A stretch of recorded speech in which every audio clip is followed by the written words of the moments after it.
पानी में गिरा रुमाल तो रुमाल गीला है, पानी में गिरा रुमाल तो रुमाल गीला है, और आसमान में देखा तो आसमान भी नीला है। मोहब्बत तो सब करते हैं यहाँ, मगर बेचारे ये लड़के करें तो लोग कहते हैं कि कैरेक्टर ढीला है।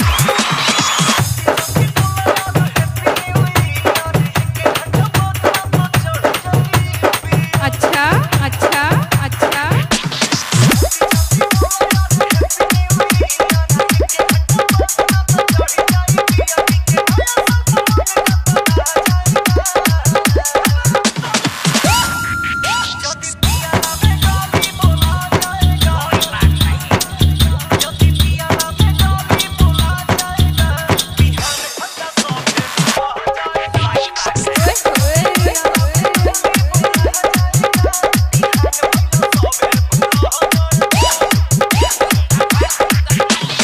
मेरी जिंदगी पर इतना एहसान कर दो, मेरी जिंदगी पर इतना एहसान कर दो, एक बेनाम सी मोहब्बत मेरे नाम कर दो।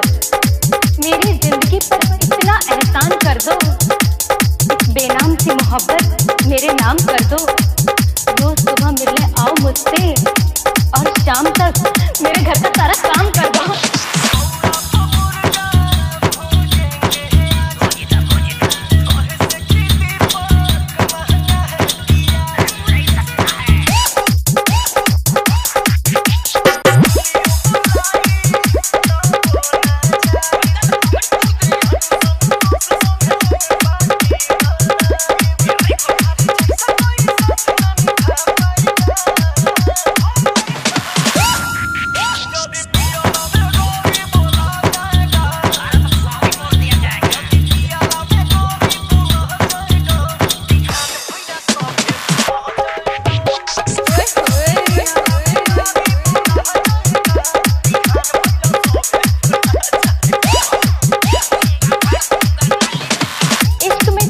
खाया हुआ आशिक अपने दिल की बात कह रहा है। गौर फरमाइएगा कि ना दिल की बाजी थी ना दिल का कोई सौदा, ना दिल की बाजी थी ना दिल का कोई सौदा। अगर दे देती हमें वो वक्त अपना थोड़ा, ना आती आज ये नौबत ना कोई हमसे पूछता, सर्व विद वाटर या विद सोडा।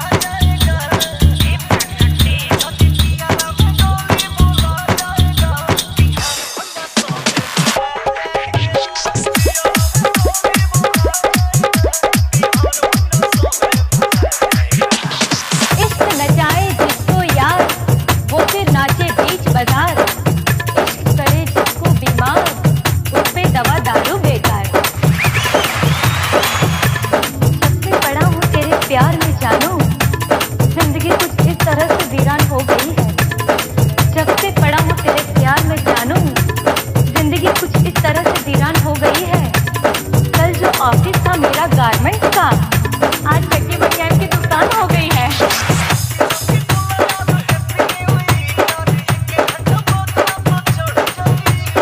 अच्छा अच्छा अच्छा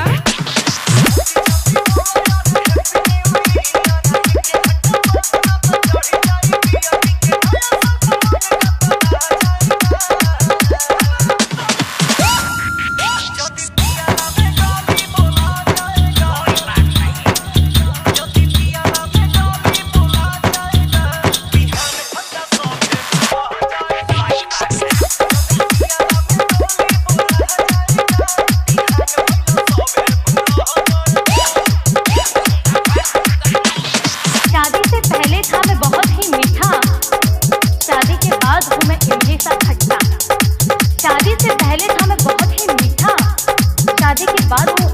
खट्टा। मेरे कुंवारेपन में ही मजा थी, न जाने क्यों मैं प्यार कर बैठा उल्लू का पट्टा। जब याद तुम्हारी आती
हसीनों के बाल होते हैं कि लड़कों को फंसाने के जाल होते हैं। न जाने कितनों का खून किया है इन्होंने, तभी तो इनके होंठ लाल होते हैं। आपने तो सुना ही होगा, शादी के लड्डू जो खाए वो भी पछताए और जो ना खाए वो भी पछताए। कुछ ऐसा ही हाल और कुछ ऐसा ही किस्सा मैं आपको सुनाने जा रही हूँ। एक शादीशुदा पुरुष कहता है, मांग भरने की सजा कुछ इस कदर पा रहा हूँ। गौर फरमाइएगा, मांग भरने की सजा कुछ इस कदर पा रहा हूँ। उसकी मांग पूरी करते करते मांग मांग कर खा रहा हूँ।